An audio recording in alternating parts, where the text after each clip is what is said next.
start about if you could sort of tell us a bit about yourself and about your current Figaro campaign. So I'm Sam Goodchild. I've been doing the Figaro for the last 4 years with the Artemis Offshore Academy.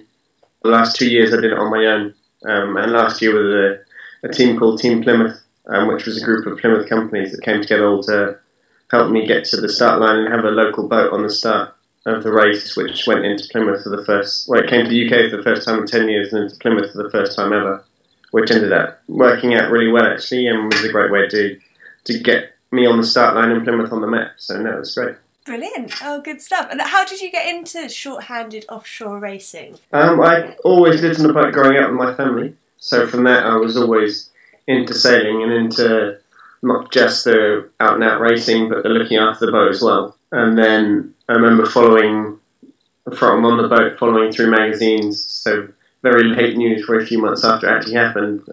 Things like the Vendée Globe and stuff, and that was when I decided I wanted to do that.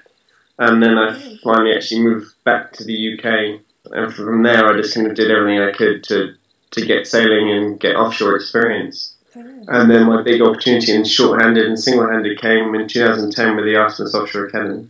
And they started up this academy to get people into Figaro sailing, which is kind of the school of single-handed sailing in France, or single-handed racing in France. And then I did that for 4 years, which was fantastic and kind of got me from just being a kid with a dream to actually being able to go single-handed sailing against at times, some of the legends in the sport, and some of the guys that we could only look up to from before that.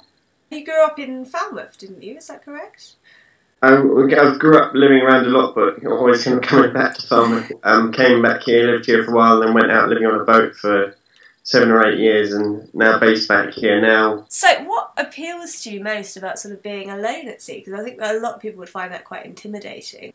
Yeah, I think the biggest thing about being alone at sea and sailing is the challenge and not just the challenge of a race, but also an adventure, and mixing the two and trying to find the balance. And how do you sort of keep motivated when you're racing? Because I'm trying to think. We've obviously got our AZAB competitors who are going to be heading off. Some of them for the first time, sort of by themselves, or double-handed. That was one of the biggest lessons I learned doing a double-handed transatlantic. Actually, was when you were next to someone, you pushed so much harder than when you couldn't see anyone, and it was easy to just get into a slightly easier, slacker routine. And that's almost tactically, it's more competitive just to stay near someone, so that you've always got the egg of that light at night, which is just behind you or just in front of you, and you're trying to make it bigger or smaller. And I guess a big thing, one of the biggest things, particularly with single-handed sailing, but even with double-handed, is the sort of lack of sleep while you're out there. It's most of my sailing has been double-handed actually. I've done some single-handed, but in the Figaro it's a very different game. It's 3-4 days and you're really pushing yourself to the limit, and you can't continue doing that for the length of an AZAB. But double-handed, I've actually worked in quite a few different ways, and I think the best and the most pleasurable way for me is when it was a really good communication between me and the crew, and you were always aware of how tired the other person was, and always aware that you could go to sleep when you liked, and they would wake you up when they needed you, and you didn't have to worry about whether they were going to wake you up or not. You'd say, okay, you slept last, so now it's my turn, I'll sleep and wake me up when you're tired, and it's okay. And sometimes that would be half an hour, and sometimes that would be 2 hours, 3 hours. And what do you feel are the kind of biggest challenges for short-handed offshore racing? I think the biggest thing is all before the start, really, is preparing everything. Because once you've left, there's no going back. There's no taking extra supplies or spares or anything else. So it's really about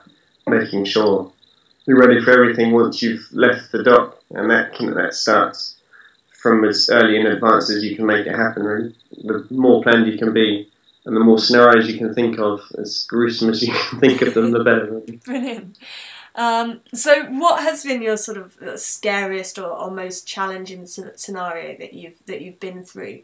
So the worst situation I got myself into was my own fault by a long way, and that was falling over the side. Oh God, okay. That badly prepared and not clipping on properly, and having done it so many times that I almost got overconfident. It needed to be done quickly, and I just kind of forgot too many safety aspects and didn't clip myself on. So it's, as many times you've done the same thing over and over again, never ever had a problem. It only takes once for it to be a major problem. What kit do you always carry with you that other sailors may not have considered? One of the really important things is good clothing, and just looking after yourself on a whole really is really, really important, because once you start getting cold or wet or down or seasick or whatever it is, your capabilities sailing wise fast and safety wise and getting the right sails up and not breaking anything else it depreciates hugely. How long term do you prepare yourself for a challenge like that? What have you kind of always got in the back of your mind while you're doing your kind of campaigns in the run up to hopefully doing the Vendée Globe? Yeah, I think for me, for doing a Vendée Globe, I'm quite a long way off being there really, but it's more about one step at a time, just trying to build the experience, and obviously looking for sponsors all the time, because that's the biggest hurdle as far as the experience goes, is just trying to get on the right type of boats and get the right experience on your own for long enough and with other people who know what they're doing, and sailing with some good sailors and learning how they do it and what they do. And for me, there's no rush to get to the Vendée Globe. I prefer to do it well and get there without having to stress about it on the way. We do sailing because we enjoy it, not because we enjoy the stress of putting it all together. If you could give one piece of advice to our AZAB competitors who are all kind of getting to the run up to the race now, they obviously start in June, what main piece of advice would you give to them in this important kind of run up period? I think I know I've gone on about it a lot, but the biggest thing is preparation, and starting now, getting everything ready yourself wise and the boat wise, and that's not just doing manoeuvres properly. Obviously that's important, and sailing the boat fast, but just making sure once you've left the dock, you're not going to regret not bringing anything. You don't have to be down on the boat to do that, just thinking about it and writing lists of what you need to have on board, or what you need to check, or what you need to make sure there's a spare system for, and having a replacement and a spare for everything that could possibly be a problem. And in terms of sort of double-handed sailings, obviously, that relationship with whoever you're sailing, to the Azores and back with is quite important. You're going to spend an awful lot of time together and rely on each other quite heavily. What advice would you give to making sure that relationship is really strong and is going to work really, really well across the race? I think it's a little bit about doing the preparation together and having those conversations of the kit together. And even if you're going to decide you're going to split responsibilities, you still need to. There's only two of you on board. You still need to know what the other guy is doing.